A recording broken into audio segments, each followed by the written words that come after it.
Bem-vindos todos. Muito obrigado por se juntarem a mim. A Grã-Bretanha está agora enfrentando um novo e sombrio título: o primeiro país a se desindustrializar completamente. O que começou nas fábricas de Manchester e nos estaleiros de Glasgow, agora termina em silêncio. Em fábricas fechadas, plantas vazias e cidades despojadas de suas indústrias. O jornal The Telegraph publicou um artigo muito perspicaz e revelador intitulado "A indústria britânica está em declínio terminal, morta pela energia cara". A Grã-Bretanha parece prestes a se tornar não apenas a primeira nação a se industrializar, mas também a primeira a se desindustrializar completamente. A economia do Reino Unido enfrenta agora desafios significativos, incluindo baixo crescimento, alta inflação e aumento da dívida.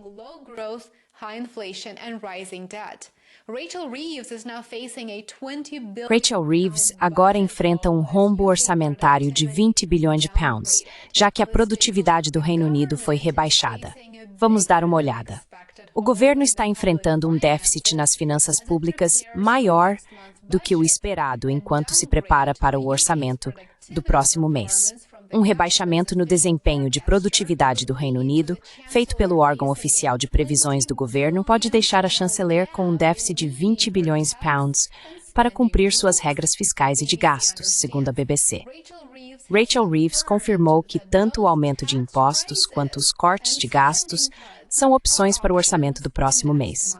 Assim, o país segue um caminho muito semelhante ao da Alemanha, onde o governo está, na prática, reduzindo os gastos sociais em favor de uma maior militarização. Há apenas 70 anos, o Reino Unido ainda era um gigante da manufatura.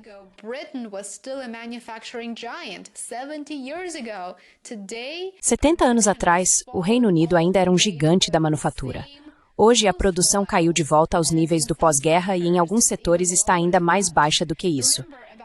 Lembre-se, cerca de 6 meses atrás, publiquei vários vídeos discutindo em detalhes a desindustrialização da Alemanha. A Alemanha é a maior economia da Europa. Agora, vários meses depois, é a vez do Reino Unido. Estamos falando do Reino Unido. O Reino Unido proibiu as importações de GNL russo a partir de 1º de janeiro de 2023, assim como a Alemanha abriu mão de fontes de energia de baixo custo. E, como essas são as maiores economias da Europa, os pesos pesados, por assim dizer, o que você espera das demais? Isso é uma espiral descendente inegável. A União Europeia está em declínio, e esse declínio é rápido.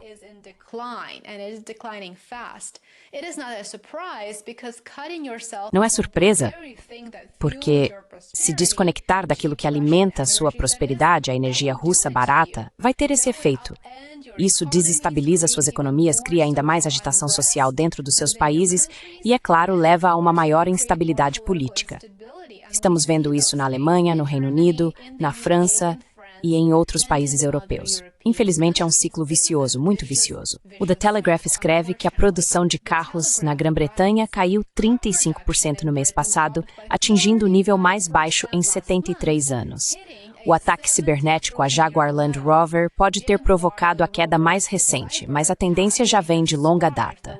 A produção de salmão também despencou para níveis da década de 1950.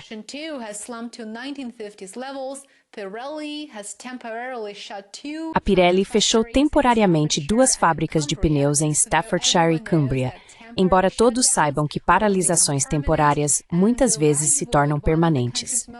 E a Wedgwood, um dos nomes mais tradicionais do país na cerâmica, suspendeu a produção por 90 dias e a cada semana surgem novos casos de caos e vítimas.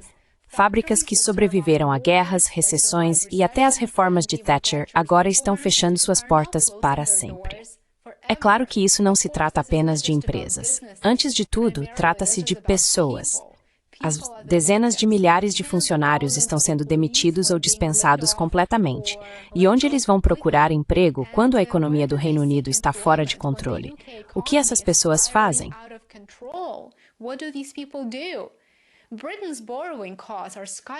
Os custos de empréstimo do Reino Unido estão disparando. Eles acabaram de atingir o nível mais alto em 27 anos, o mais alto desde 1998. Para resolver isso, Rachel Reeves pode reformar os impostos sobre propriedades. Como o governo precisa de mais dinheiro, precisa também de mais receita tributária. ela também está propondo congelar as faixas do imposto de renda, o que resultará em impostos mais altos ao longo do tempo. Então, o que aconteceu com a indústria britânica? Bem, as razões não são difíceis de encontrar. A fixação do Reino Unido com a meta de emissões líquidas zero transformou a energia na prática em um luxo. Os preços da energia industrial agora são o dobro dos da França e 4 vezes o custo enfrentado pelos concorrentes americanos. Somando a isso, a enxurrada interminável de impostos do governo, contribuições nacionais mais altas para os empregadores, taxas de carbono, encargos que até o cai de força aos fabricantes. Os taxas é básico.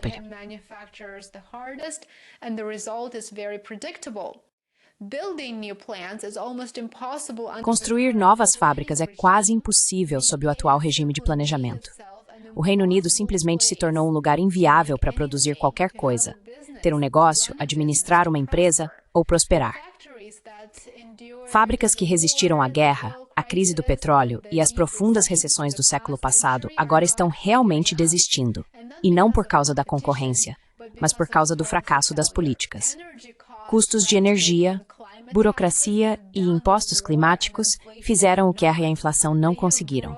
Quebraram a espinha da indústria britânica. E, ao mesmo tempo, a classe política parece quase indiferente às suas dificuldades internas, sem um plano real para reduzir os custos de energia ou reativar a produção.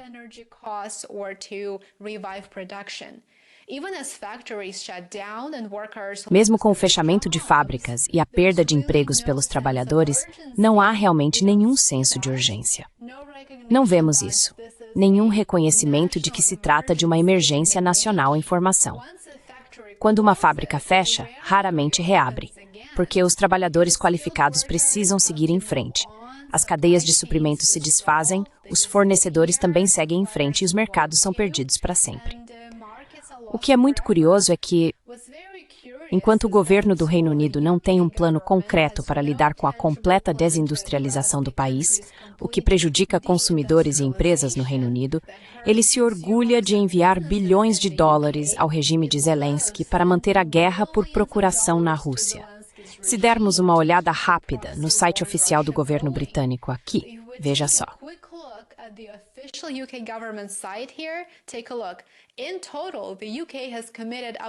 No total, o Reino Unido comprometeu até 21,8 bilhões de libras para a Ucrânia, 13 bilhões de libras em apoio militar, até 5,3 bilhões de libras em apoio não militar e um limite de cobertura de 3,5 bilhões de libras em financiamento de exportações. Ao mesmo tempo, não há planos concretos para encerrar o conflito por procuração, apenas o envio de mais bilhões de libras para ele, mês após mês, dia após dia. Aliás, o resto do mundo não está esperando o Reino Unido se recuperar. A China continua a expandir seu domínio na manufatura e Índia, Vietnã e muitos outros países estão se tornando potências industriais. Eles estão se industrializando, enquanto o Reino Unido caminha voluntariamente para o declínio.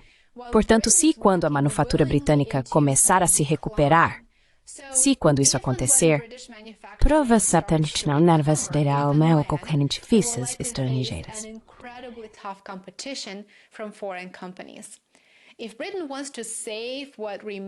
Se a Grã-Bretanha quiser salvar o que resta de sua base industrial, precisa tratar isso como a crise nacional que é. Isso significa preços de energia acessíveis para que a manufatura possa recomeçar e políticas sólidas que priorizem as questões internas em vez de alimentar guerras e mortes no exterior. Gostaria de saber o que você pensa sobre esse assunto. Adoraria ouvir suas opiniões. Muito obrigado por assistir e agradeço por estar aqui comigo. Espero que você considere apoiar meu trabalho. Torne-se assinante no YouTube, Substack ou Patreon. Ficarei muito feliz em vê-lo nas minhas plataformas alternativas. Você encontrará os links na descrição abaixo. Tenha um ótimo restante de dia e nos vemos aqui novamente amanhã. Até mais.